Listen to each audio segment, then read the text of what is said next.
Pada hari ini, kita akan mempelajari tentang penyakit yang relevan pada anak sekolah dasar. Penyakit apa aja sih yang sering terjadi pada anak sekolah dasar? Penyakit yang sering terjadi pada anak sekolah dasar diantaranya adalah diare, cacar air, infeksi saluran pernapasan, cacingan, dan konjungtivitis. Baik, yang pertama di sini saya akan menjelaskan mengenai diare. Nah, apa sih itu diare? Diare adalah kondisi yang ditandai dengan buang air besar atau BAB, encer atau cair lebih dari 3 kali dalam sehari. Diare ini merupakan gejala umum yang ditandai dengan banyak hal, sebagai contoh intoleransi alergi makanan, infeksi bakteri atau virus, hingga penyakit pada usus. Bagaimana sih cara mencegah dan mengatasi penyakit ini? Cara mencegah diare: yang pertama, mencuci buah dan sayur. Yang kedua, mencuci tangan dengan sabun dan air mengalir, terutama sebelum dan setelah makan, serta setelah menggunakan toilet.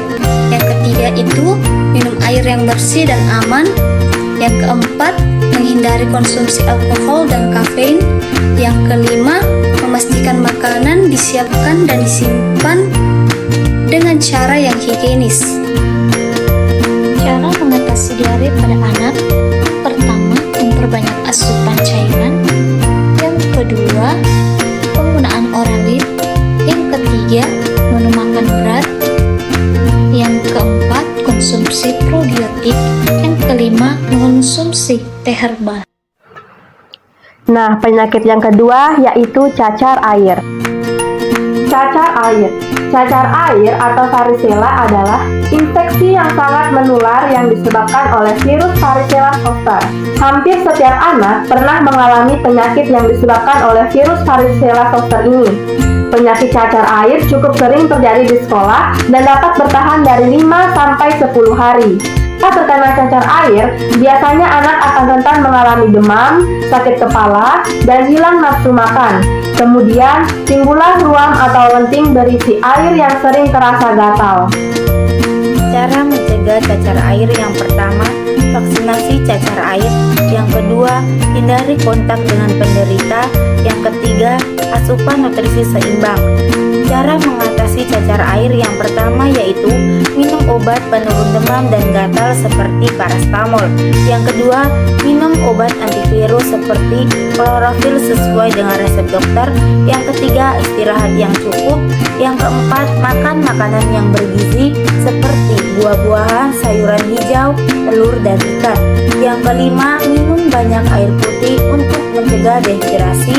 Yang keenam, gunakan pakaian yang longgar dan berbahan lembut. Yang ketujuh, hindari menggaruk ruam atau lepuhan cacar air. Selanjutnya, penyakit yang ketiga yaitu infeksi saluran pernapasan. Infeksi saluran pernapasan. Infeksi saluran pernapasan atau bisa disebut dengan ISPA adalah penyakit yang menyerang saluran pernapasan, baik di atas maupun di bawah. Infeksi saluran pernapasan pada anak bisa terjadi karena paparan virus atau bakteri. Namun, infeksi akibat virus seperti influenza lebih sering dialami anak-anak. Biasanya penyakit ini ditandai dengan beberapa gejala. Yang pertama, batuk, pilek, sakit tenggorokan, sakit kepala, dan demam pada anak-anak. Bagaimana sih cara mencegah penyakit infeksi saluran pernafasan? Cara mencegah infeksi saluran pernafasan. Nah, yang pertama itu rajin mencuci tangan. Jadi mencuci tangan secara teratur dengan menggunakan sabun dan air yang mengalir. Yang kedua, vaksinasi. Jadi vaksinasi ini dapat membantu melindungi tubuh dari berbagai jenis virus. Nah, yang ketiga, olahraga. Jadi olahraga secara teratur dapat meningkatkan sistem kekebalan tubuh sehingga tubuh lebih mampu melawan infeksi. Yang keempat, memperbanyak minum air. Cukup air membantu menjaga tubuh tetap terhidrasi dan mendukung fungsi sistem kekebalan tubuh. Yang kelima, hindari paparan polusi. Jadi paparan polusi ini dapat memperburuk saluran kondisi pernapasan dan meningkatkan resiko terkena ISPA. Dan terakhir ada konsumsi makanan bergizi. Jadi mengkonsumsi makanan bergizi seimbang memastikan tubuh mendapatkan nutrisi yang cukup. Selanjutnya, cara mengatasi infeksi. Saluran pernafasan, sebagian besar infeksi saluran pernafasan akibat virus harusnya sembuh dengan sendirinya. Infeksi saluran pernafasan biasanya berlangsung selama 1 hingga 2 minggu. Anda dapat meredakan gejala dengan minum air dan mengkonsumsi obat bebas. Jika Anda mengalami infeksi bakteri, gejala Anda akan mulai membaik 1 hingga 2 hari setelah mengkonsumsi abiotik. Baiklah, di sini saya akan menjelaskan materi mengenai penyakit cacingan. Nah, cacingan adalah infeksi parasit yang disebabkan oleh cacing yang hidup di dalam usus manusia.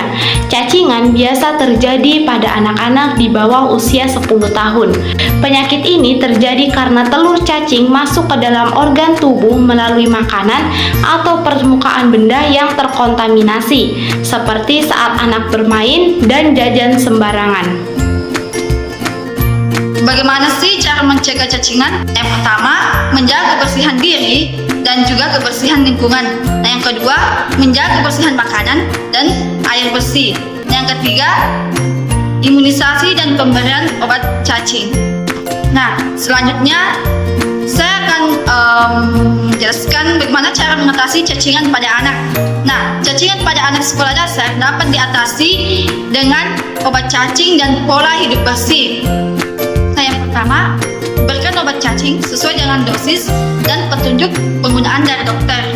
Nah, yang kedua, obat cacing yang bisa diberikan pada anak antara lain adalah albendazole.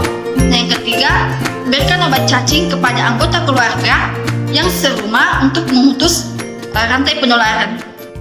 Penyakit yang relevan pada anak sekolah dasar yang kelima adalah konjungtivitis atau mata merah. Konjungtivitis yaitu peradangan pada konjungtivita mata akibat infeksi bakteri atau virus atau alergi. Konjungtivitis akibat infeksi dapat menyebar dari satu mata ke mata yang lainnya dengan menyentuh mata atau cairan dari mata. Infeksi juga bisa menyebar ke orang lain. Cairan dari mata yang terinfeksi masih menular selama 24-28 jam setelah memulai pengobatan.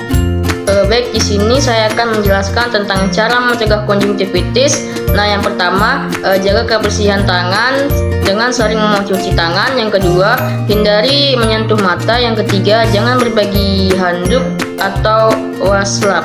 Adapun cara mengatasi konjungtivitis yaitu yang pertama, jangan mengucek mata karena dapat memperburuk peradangan dan menyebarkan infeksi. Yang kedua, sering-seringlah mencuci tangan dengan sabun dan air mengalir. Yang ketiga, hindari berbagi handuk, sapu tangan, atau kosmetik mata dengan orang lain. Yang ketiga, ganti sarung bantal dan spray secara teratur. Yang kelima, jika gejala konjungtivitis tidak membaik atau semakin parah, segera konsultasi dengan dokter.